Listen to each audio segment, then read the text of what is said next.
lakukan, bukan apa yang kami inginkan. Kami serahkan ibadah ini selanjutnya dan pemberian tahu firman Tuhan dari awal pertengahan sampai akhirnya. Biarlah ibadah ini menjadi ibadah yang diberkati Tuhan Yesus, sehingga kami boleh dipenuhi dengan limpah syukur karena kami memahami dan mengerti dan melakukan setiap firman dan perintah bagi kami di hari-hari kami. Kami serahkan semuanya ke Bapa di dalam nama Tuhan Yesus Kristus. Haleluya. Amin. Silakan duduk, puji Tuhan. Terima kasih buat para pelayan Tuhan yang telah melayani dengan luar biasa. Haleluya. Haleluya. Haleluya. Puji Tuhan. Hari ini kita akan mendapat suatu pertanyaan yang cukup sering ditanyakan oleh anak-anak Tuhan. Kalau mulai dari Matius, Lewi, si pemungut cukai, kemudian para nelayan-nelayan yang di Danau Galilea. Seringkali kalau kita membaca kitab Injil, Yesus sedang berjalan, Yesus melihat, dan ada satu perkataan yang sering Yesus katakan kepada mereka sebelum mereka mengikuti Yesus. Mari, ikutlah aku. Pertanyaannya sama, saya juga sering bertanya, apa sih syarat atau siapa yang memiliki kriteria dipanggil Tuhan Yesus untuk melayani bersamanya? Hari ini temanya adalah siapakah yang dipanggil untuk melayani bersama Yesus. Kita buka dalam kitab Markus pasal yang 1 ayat yang ke-16. Puji Tuhan. Dalam Injil Markus pasal 1 ayat yang ke-16, saya minta tolong LCD untuk boleh bantu saya.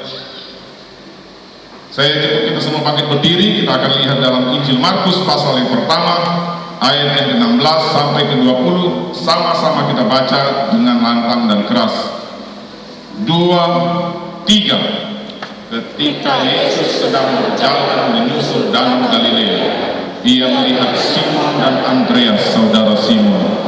Mereka sedang menebarkan jala di danau, sebab mereka penjala ikan. Yesus berkata kepada mereka, mari ikutlah aku, dan kamu akan kujadikan penjala manusia. Lalu mereka pun segera meninggalkan jalannya dan mengikuti dia. Dan setelah Yesus meneruskan perjalanannya sedikit lagi, dilihatnya Yakobus anak Zebedius dan Yohanes saudaranya sedang membereskan jala di dalam perahu. Yesus segera memanggil mereka, dan mereka meninggalkan ayahnya Zebedius di dalam perahu bersama orang-orang upahannya, lalu mengikuti dia. Silakan duduk.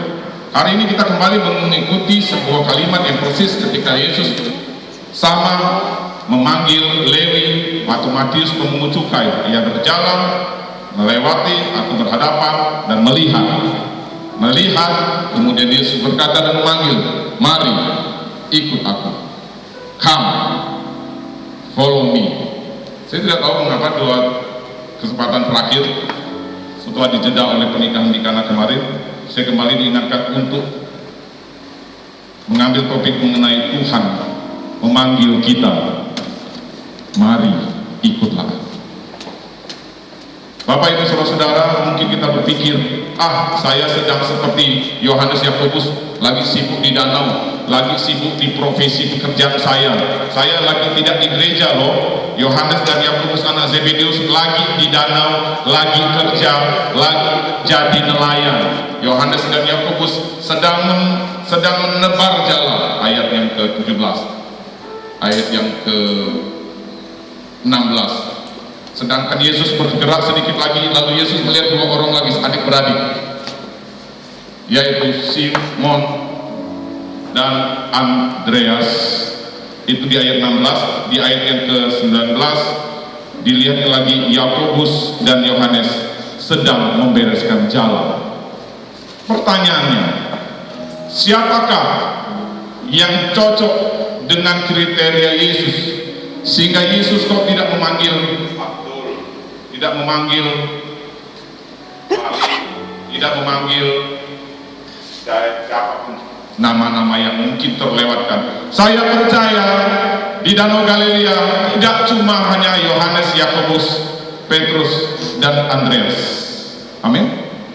Nggak mungkin orang cari ikan cuma berempat.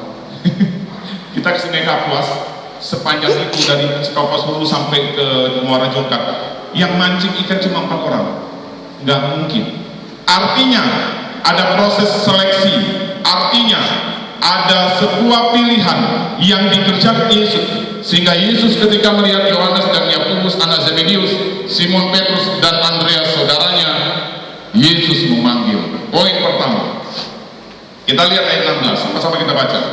Ya, perhatikan di depan ada kalimat yang sangat mungkin kita sering baca.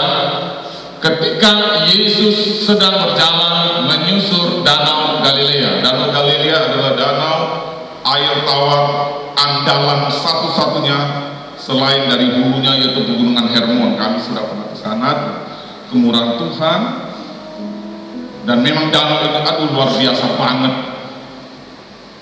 luas, tawar, sejuk, dan ngangenin. Kalau ada berkat ini lagi ke sana, cuma masih nabung. Tuhan kiranya tahu apa yang jadi rindu. Tapi tidak harus ke sana. Kadang-kadang orang berpikir gini, wah kalau udah dibaptis di Sungai Yordan nggak keren. Lalu udah dibaptis di gereja, lalu rame-rame ke Sungai Yordan dibaptis lagi. Katanya kalau dibaptis di sana lebih afdol. Nah, itu sih sugesti. Enggak ada doktrin di kekristenan kamu harus dibaptis ulang di Sungai Yordan asli. Kalau mau ke sana monggo silakan. Yesus sedang berjalan menyusuri danau Galilea. Saya suka dengan satu kalimat ini, persis sama seperti Yesus melihat Matius pemungut cukai sedang duduk di depan rumah ibadat untuk memungut cukai. Ia melihat, Bapak Ibu, saya sekarang sedang dilihat Tuhan. Bapak Ibu yang duduk di depan, belakang, kiri, kanan, atas, bawah, luar sekalipun yang bertugas sebagai keamanan parkir. Di belakang mungkin guru-guru sekolah minggu atau ibu-ibu sedang menanti anaknya bersekolah minggu. Yang main musik di sini, siapapun kita, Yesus sedang melihat. Amsal 16 ayat 3, Tuhan memandang dari surga, Ia mengawasi baik orang jahat maupun orang baik. Silakan kita buka, saya teringat sekali. Saya pernah dibawakan itu di Sanggau minggu lalu, saya pernah di Sanggau berkemurahan Tuhan. Saya diingatkan ayat ini dan tidak mengapa kita akan baca ulang. Sorry. Amsal pasal 15 ayat 3. Amsal pasal 15 ayat 3 dari sini. Mata Tuhan ada di segala tempat, mengawasi orang jahat dan orang baik. Sama-sama kita baca 2, 3. Mata Tuhan ada di segala tempat, mengawasi orang jahat dan orang baik. Hari ini satu resep jitu untuk kita jujur dan memiliki integritas. Sadarilah kita 24 jam sedang diawasi Tuhan. Jadi nggak ada lagi alasan, oh nggak ada orang, oh sepi. Lalu mungkin ada godaan untuk melakukan ini, berpikir ini, merasa ini, yang jelas-jelas keliru di mata Tuhan. Lalu kita berpikir tidak ada yang dengar, tidak ada yang lihat, tidak ada yang awasi.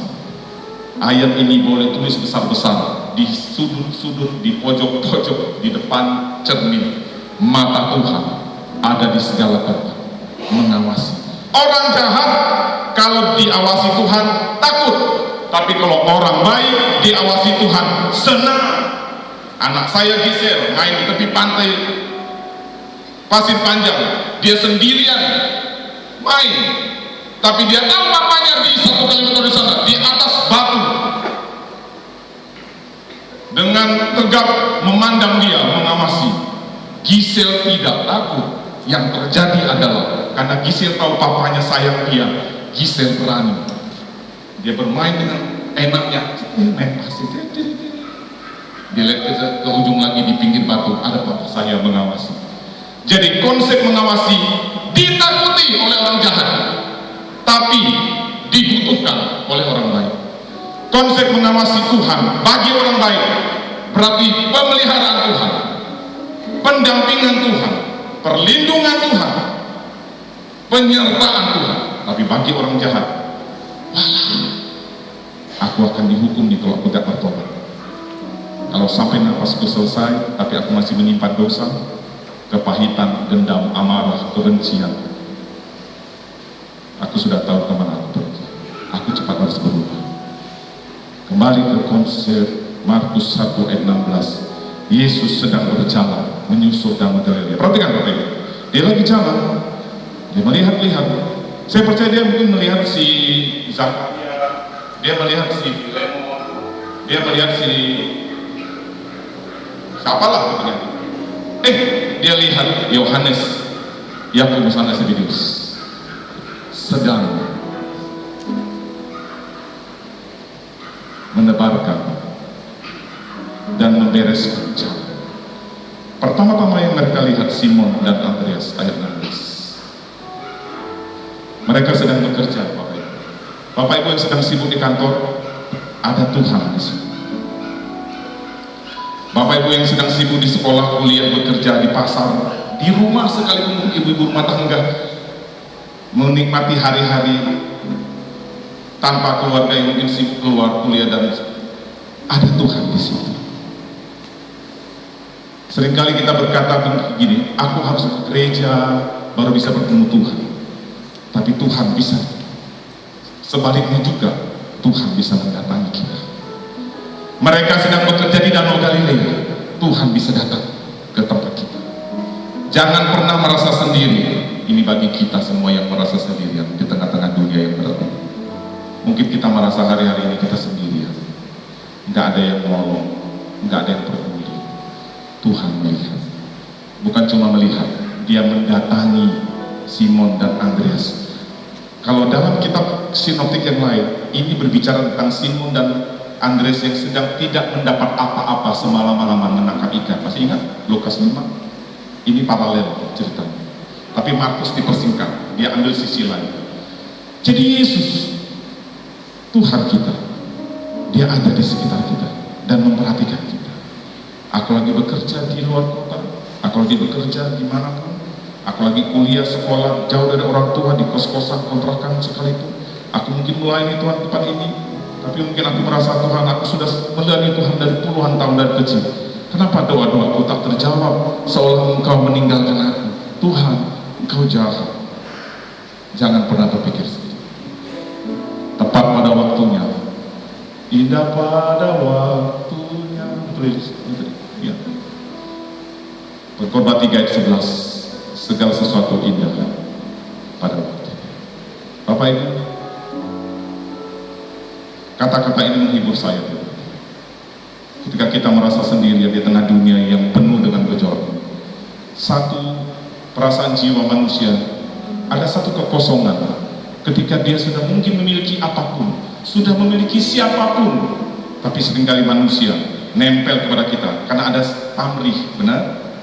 Ketika kita tidak menjadi apa-apa, ketika kita tidak punya lagi apa-apa yang bisa menyenangkan mereka, orang dunia, manusia bisa tinggalkan kita. Kamu sudah enggak jadi apa-apa lagi. Sorry, aku mendekat kepada ini dulu, ya. Bro, sis, ayo main ke rumah, kita siap pakai. Ya, selama kamu masih punya posisi yang bisa menguntungkan saya datang ke rumah kamu. Giliran kamu sudah tidak menjabat lagi, ayo, saya pergi ke mereka yang lagi menjabat. Itu manusia. Dan kita bisa kecewa. Simon dan Andreas kecewa karena mereka, coba baca ayat 16, menebarkan jala, betul ya, tapi ini dalam cerita paralel itu menebarkan jala semalam-malaman, enggak. Yesus datang. Yohanes dan Yakobus ayat ke-19, kita lompat, sedang membereskan jalan. Ada dua kegiatan dari dua tim. Ayat 16, Simon dan Andreas. Boleh agak cepat ya, sini kayaknya agak cepat. Mereka sedang menebarkan jalan. Kita maju ke ayat 19. Yesus sekali lagi melihat Yakobus anak Zebedeus dan Yohanes sedang membereskan jalan. Ada dua model kegiatan yang pada saat perikop ini kita bahas, diperhatikan Tuhan. Ada yang sedang mengubarkan jalan, menangkap ikan. Tuhan perhatikan dan Tuhan panggil dan mereka merespon. Tapi ada juga sedang tidak menebar jalan, sedang membereskan. Perkataan membereskan bisa jadi dia sudah selesai, mungkin mendapat hasil, atau juga sudah selesai dari semua keberadaan kita di dunia. Sudah selesai, saya sudah punya banyak waktu di rumah.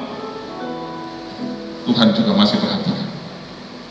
Tidak ada alasan Tuhan untuk tidak memperhatikan kita. Itu maksud saya. Siapapun kita, berapapun umur kita, baik kita sedang aktif, sedang menebarkan jalan, sedang aktif, karyawan aktif, posisi kita sedang aktif, kehidupan kita di dunia sedang aktif, Tuhan datang menghampiri dan memanggil, ikut aku. Atau mungkin juga kita merasa aku sudah selesai karena umurku sudah purna waktu. Tuhan datang juga, ikut aku. Kami berada di sini, Tuhan juga datang, tetap ikut saya. Yang duduk di bangku bawah belakang, di pojokan, yang warna-warna hijau ini suka duduk di belakang, di atas, Tuhan juga menghampiri. Itu aduh saya merasa sangat terhibur sekali. Jangan pernah merasa sendiri. Never feel alone. Bahkan waktu kita sedang, mungkin kita berpikir gini, kalau kita seperti Yohanes, Yakobus dan Simon dan Andreas, aku kan tidak lagi di bait Allah. Lihat, mereka sedang di Danau Galilea loh. Boleh buka LCD Markus 1 ayat 16 saja, mohon dengan hormat. Mereka sedang ada di Danau Galilea, sedang dalam dunia pekerjaan. Tuhan datang. Cuma pertanyaannya adalah, siapakah yang dipanggil Tuhan untuk melayani bersama kita? Ini kita pelajari 3 poin. Poin pertama, 1. Mereka yang memiliki pribadi yang rajin. Ada satu lagu yang saya cukup kritisi, dan itu harus hati-hati dalam kita menyanyikannya. Tanpa bekerja,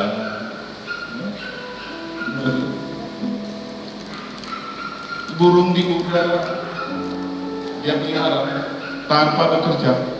Kalau kita pakai kata ini titik, kita potong, kita semua berhenti kerja semua.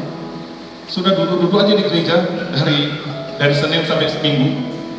Arti tanpa bekerja di lagu ini sebenarnya begini, kita mungkin sudah semaksimal mungkin berusaha dengan segenap hati. Bagian Tuhan memberkati. Lagu ini berkata sebuah kerelaan, kepasrahan kita.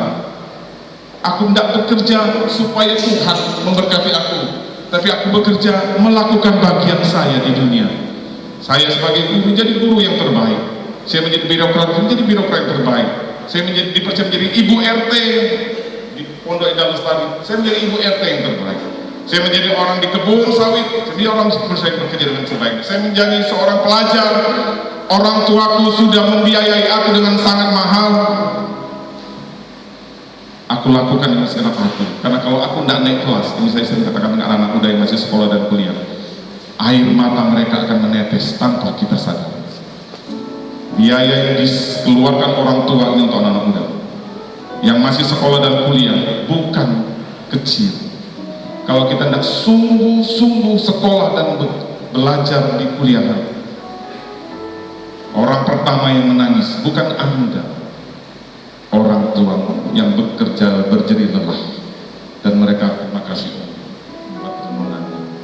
Saya kebanyakan main game online. Saya tidak bilang main game online salah.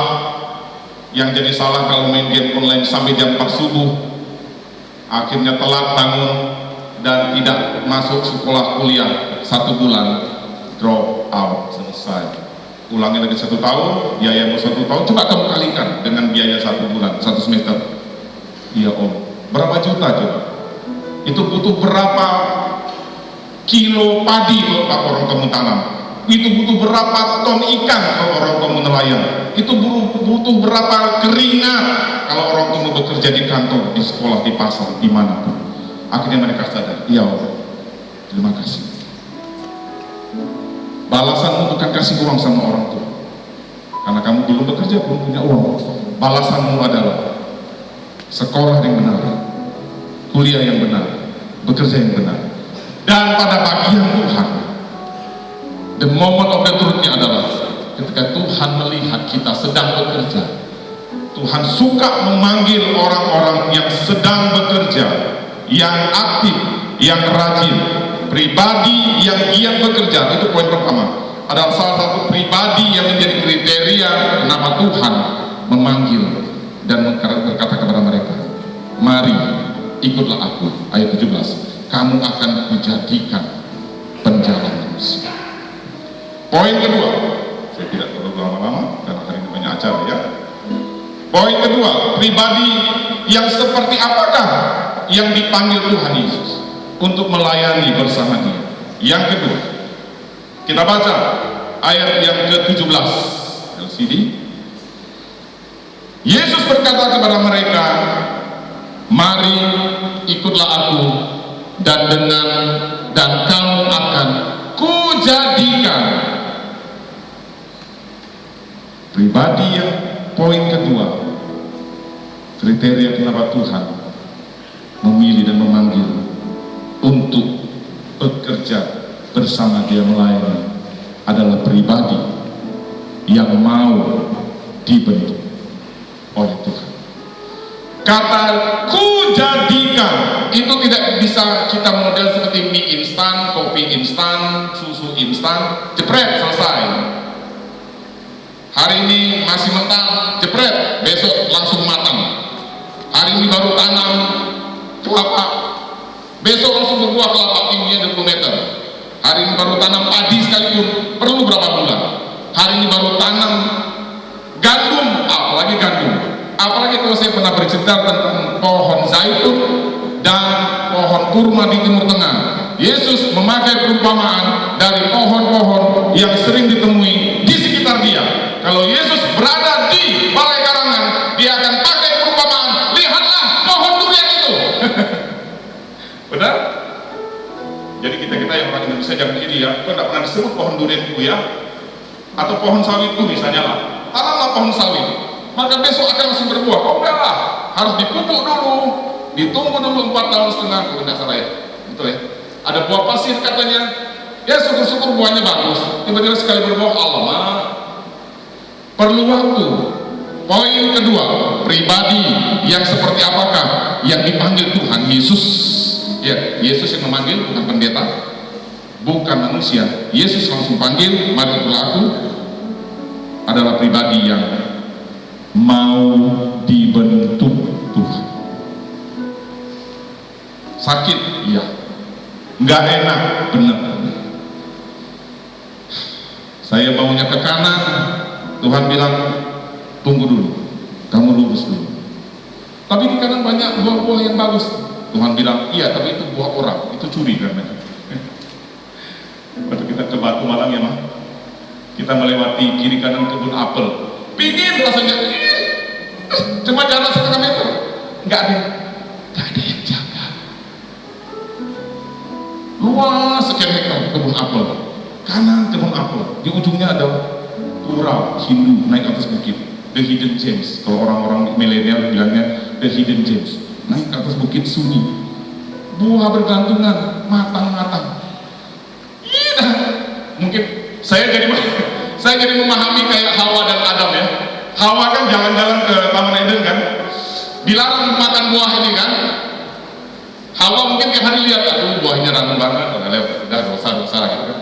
Hawa lihat lagi, udah itu buahnya bagus tapi nggak boleh dipetik, kata Tuhan iya. Lama-lama kata si ular, ambil saja, nggak apa-apa, nanti kamu akan jadi seperti Tuhan. Lalu petik, suaminya di mana? Ada di sebelahnya. Ini papa, ada makan. Jadilah kisah Adam dan Hawa.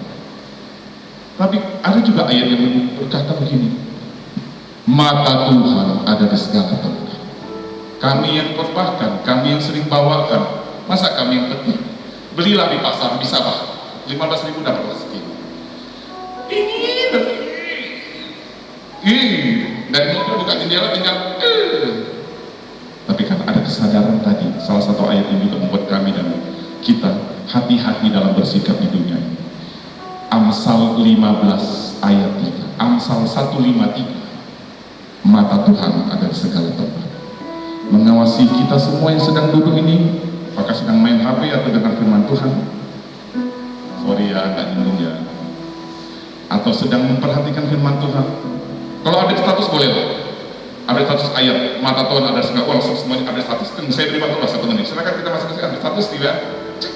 Mata Tuhan, oke, mantap. Jadi sebanyak orang yang kawan-kawan kita melihat ayat ini diberkati. Pribadi yang kedua, siap dibentuk, mau dibentuk. Seringkali Tuhan memilih orang yang bukan jago, ahli, pakar terhadap segala sesuatu, tapi juga mereka bisa dipilih. Seperti Lukas, seorang dokter bisa dipilih. Paulus, seorang ahli Farisi, ahli Taurat, jago, dipilih Tuhan. Tapi prosesnya tidak main-main. Tapi Tuhan juga bisa memilih orang-orang sederhana seperti nelayan yang namanya Simon Petrus, Andreas, Yohanes, dan Yakobus. Apa persamaan mereka? Nah, ini dia. Tuhan tidak memilih orang yang jago sekali atau yang sederhana sekali saja. Nanti kasihan yang kubu ini tidak dipilih, kubu ini dipilih. Nanti kalau pilih kubu yang ini tidak dipilih. Ya udah, kalau gitu aku nggak usah jago-jago dalam dunia, aku nggak dipakai Tuhan. Nah, gitu kan salah juga. Kan kadang-kadang kita sering dengar ya, 1-2 orang yang mungkin tidak terlalu bijaksana dalam menyampaikan. Marilah kita menjadi orang-orang yang tidak perlu pintar-pintar. Kita tidak usah banyak-banyak belajar. Tuhan suka orang-orang yang sederhana, simpel. Lalu orang tidak mau kuliah. Kata U itu katanya tidak usah kuliah. Cukup jadi orang simpel-simpel saja. Bapak Ibu, kalau Rasul Paulus itu orang yang bodoh, dia tidak dipercaya Tuhan membuat belasan kitab di Perjanjian Baru. Suratan Paulus sampai Ibrani itu masih diperdebatkan. Itu ditulis melalui tangan Rasul Paulus. Jadi kita mau orang sederhana, Tuhan bisa pakai. Kita mau orang yang pintar, ahli, kaya, banyak harta, Tuhan bisa pakai. Harta kita sedang-sedang saja, secukupnya saja. Profesi seperti nelayan, secukupnya saja, Tuhan masih bisa pakai. Aku mantan pendosa seperti Matius, Lewi pemungut cukai, Tuhan juga bisa pakai. Aku anak bangsawan seperti salah satu murid Yesus, ada keturunan bangsawan namanya Nathanael. Nanti ada episode berikutnya kita akan kupas semua murid Yesus. Murid-murid Yesus mewakili berbagai ragam latar belakang. Simon Petrus, Andreas di pasal ini, Yohanes, Yakobus basicnya nelayan, Filipus juga pemungut cukai, kerjasama dengan penjajah Romawi, juga Tuhan pakai. Ada yang musuhan dengan orang Romawi, namanya Yudas Iskariot dan Simon orang Zelot. Itu 2 orang murid Yesus juga. Zelot artinya kumpulan orang yang memberontak terhadap penjajahan Romawi. Bapak Ibu bisa bayangkan ketika duduk di hari pertama pemilihan 12 rasul, Simon orang Zelot duduk di sini, di sebelahnya Matius pemungut cukai. Dia bisa lihat-lihat, kau antek-antek penjajah. Matius bilang gini, kamu juga pemberontak kamu. Yesus mungkin ini kita bisa mendramatisasi. Yesus bilang, sudah, kalian semua kupilih karena aku tahu potensi kalian. Dan yang paling penting, Yesus memilih karena pribadi. Ini menjadi poin kedua, mau dibentuk. Garis bawahi kata mau. Banyak orang mampu, banyak orang punya kecakapan, ability, kapasitas, kapabilitas, pakailah bahasa-bahasa susah di dunia sana. Tapi ketika diajak, ayo mari ikut aku, kata Tuhan Yesus. Dalam Lukas 13 ayat yang sama, mereka berdalih, tunggu dulu ya, aku lagi baru beli lembu. Betul? Enggak salah ya, Lukas 13 enggak salah. Aku enggak ikut Yesus dulu ya, aku barusan kawin. Ada di Injil. Satu lagi berdalih, sebentar ya, aku lagi mau menguburkan keluargaku barusan. Saya tidak ngomong ini untuk menuju kepada satu orang. Dimohon maaf jika ini adalah kebetulan sama dengan yang kita alami. Tidak. Tapi Yesus memilih orang-orang orang yang bersama dia melayani Tuhan mau kalau mau dibentuk seorang pribadi sederhana Yohanes, Yakobus, Petrus, Andreas, dia mengikuti Yesus 13,5 tahun, dan pada ujungnya finishing well. Yang sering-sering ikut seminar motivasi, seminar manajemen pasti sering dengar kata ini. Kita maunya finishing well, starting well, processing well, paling penting finishing well. Latar belakang mereka bermacam-macam, tapi satu resep pribadi mereka. Yang pertama tadi, poin pertama, mereka orang yang giat bekerja, rajin. Yang kedua, pribadi yang dipilih Tuhan adalah pribadi yang mau dibentuk, mau, garis bawah, mau. Kalau mau, Tuhan bisa proses jadi sedikit punya kecakapan, ikut Tuhan, finishing well-nya, dia memiliki kecakapan yang multi talent. Banyak. Nah, habis ini kita akan dengan hormat kita akan memilih dan melantik panitia.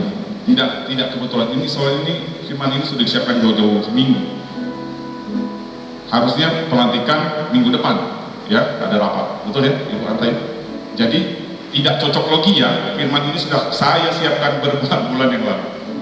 Tidak cocok logi. Nah, kebetulan ini Pak Baju Putih nanti kita akan lantik sebagai panitia dengan kepercayaan dari Tuhan melalui Ibu Gembala. Mereka mau. Ada satu ibu tadi ketemu di belakang, saya tidak sebut namanya. Mas Joni, saya tidak bisa apa-apa.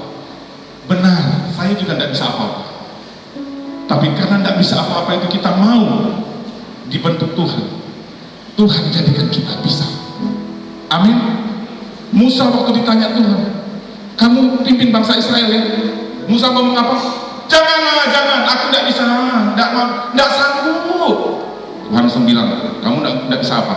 Tidak bisa ngomong. Sudah, panggil saudaramu Harun, nanti dia akan jadi juru bicara kamu. Yang penting saya pilih kamu untuk jadi pemimpin pembebasan bangsa Israel dari Mesir menuju Kanaan. Pribadi yang kedua, mau dibentuk. Sedikit. Yang ketiga terakhir. Oh, senang ada kata terakhir ya. Haleluya, itu adalah pribadi yang mengutamakan Yesus. Yesus tahu hati kita, jauh lebih mengerti dari kita sendiri mengerti hati kita. Saya berani bertanya kepada saya pribadi dan kita di sini dan Bapak Ibu saudara-saudara, sudahkah kita memahami diri sendiri? Saya tidak berani bilang.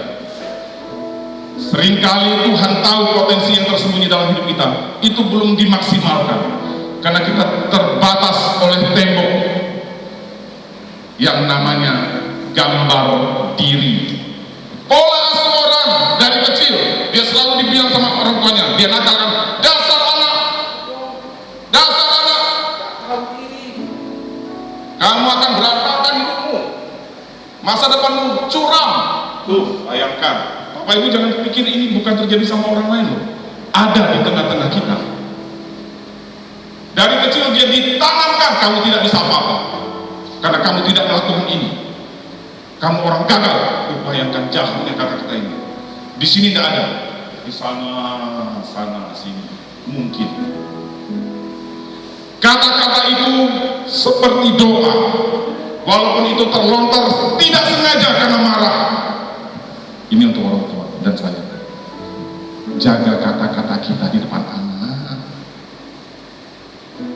mantu, cucu, senakal-nakalnya dia. Kita tidak bisa bilang begini, aku terlanjur, telajak, Rasulullah bilang. Sorry, telajak, aku tarik lagi. Saya sering mau ambil sebuah simulasi, dan lupa sih mau bawa kodok. Bapak Ibu, ini tentang kata-kata ya. Anggap aja ini lembaran putih. Bapak Ibu bisa lihat ke sini semua. Bentar. Saya ambil odol Pepsodent lah. Merek sensor. Kalau untuk sekarang nggak live, jadi bisa di-cut. Odol itu seolah mulut kita isinya kata-kata. Lalu terlontarlah kata-kata, terserah mau kata-kata berkat, lebih parah lagi, mohon jangan. Kata-kata yang bernada negatif, terkesan kutuk, walaupun katanya gurau karena emosi. Wah, rasakan ditulislah misalnya gini, kamu. Lalu orang sebelahnya mungkin dia diingatkan, kamu kenapa coret ini? Kamu kenapa keluarkan kata-kata ini? Oh, gampang, dia menggampangkan. Bisa kok saya tarik lagi kata-katanya dengan kata maaf kah misalnya. Oke, lalu kita ibaratkan, saya tidak bawa speedo, tidak bawa odol. Odol itu masih dibuka kan? Lalu dia ambil lagi pakai odol yang sama, pakai mulut yang sama artinya. Ditarik, dimasukkan lagi, masukkan lagi. Bersih total kah? Masih ada bekas. Manusia tidak bisa menghilangkan bekas-bekas kata-kata yang terlontar dalam hati kita atau hati orang. Hanya satu yang mampu, darah Yesus, pengampunan dari Roh Kudus, datang kepada Tuhan.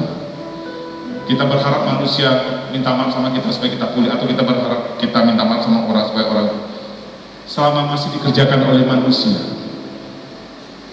bekasnya masih ada, maka kita harus lari kepada Tuhan dan Roh Kudus. Hanya kuasa Roh Kudus yang memampukan kita. Biarpun dosamu merah seperti kirmizi, dia akan menjadi putih sesalju dan putih seperti bulu domba. Pribadi yang ketiga, penutup daripada pribadi yang dipilih Tuhan untuk melayani bersama. Ingat ya, bukan dipilih Tuhan untuk melayani Tuhan seperti kita kayak kacau gitu. Enggak. Kata-katanya, perhatikan kata-kata saya. Siapakah pribadi yang dipilih Tuhan untuk melayani bersamanya? Kita lihat ayat terakhir dari poin pribadi yang mengutamakannya. Ayat 17, kalimat mari ikutlah aku. Ayat 18, Markus 1. Lalu mereka pun segera meninggalkan jalannya dan mengikuti dia. Lambok dengan cepat, dari sini Pak. Satu menit lagi, yuk. Lambok. Ya. Lambok. Mari, ikutlah aku. Terus, ikut Lambok. Saya mau tanya. Kalau, terima kasih Om. Kalau Lambok mengikuti saya, yang paling depan Lambok atau yang manggil? Yang manggil. Yesus berkata, mari ikutlah aku, kamu akan kujadikan penjala manusia. Gak mungkin Yohanes, Yakobus, Petrus dan Andreas ke depan Yesus. Halo Yesus, ikut aku Yesus. Tapi seringkah kita dalam hidup kekristenan, Yesus jadinya yang di belakang kita ngikuti mau kita. Yesus, kamu jaga rumah, aku mau ke pasar. Tuhan, jaga Scooby-Doo kami, banyak. Nanti tidak ada yang kasih makan. Tuhan, jaga rumah, saya mau arisan pasar dulu. Ada pertemuan RT. Contoh ya. Siapa yang jadi pengikutnya? Yesus. Kalau Yesus dengan manusia lagi, siap Tuhan. Kalau Yesus ini belakang kita ikut kita. Yesus kita ke kanan, ayo. Gitu kan? Yang dimaksud oleh ikutlah aku. Yang benar adalah kita yang ikut Yesus. Saya ulangi, pribadi poin ketiga yang dipilih Tuhan untuk melayani bersama. Dari hatinya ada sebuah sikap dan kesadaran. Bagaimanapun aku sekarang di dunia posisiku, aku tetap yang mengutamakan Yesus. Bahasa Indonesianya, yang mengedepankan Yesus. Karena aku mengikuti Yesus. Logika sederhana, orang yang mengikuti berarti di belakang orang yang mengajak untuk ikut. Jangan sampai kita merasa kita lebih hebat dari Yesus sehingga Yesus kita kontrol dan kendalikan. Kalau habis berdoa ini, Tuhan tidak jawab doaku, aku tidak ke gereja lagi, aku tinggalkan kepercayaanku, bye-bye. Jadi Yesus yang dikontrol sama kita, Yesus yang dikendalikan sama kita. Kalau tidak ikuti kemauan doaku, bye-bye.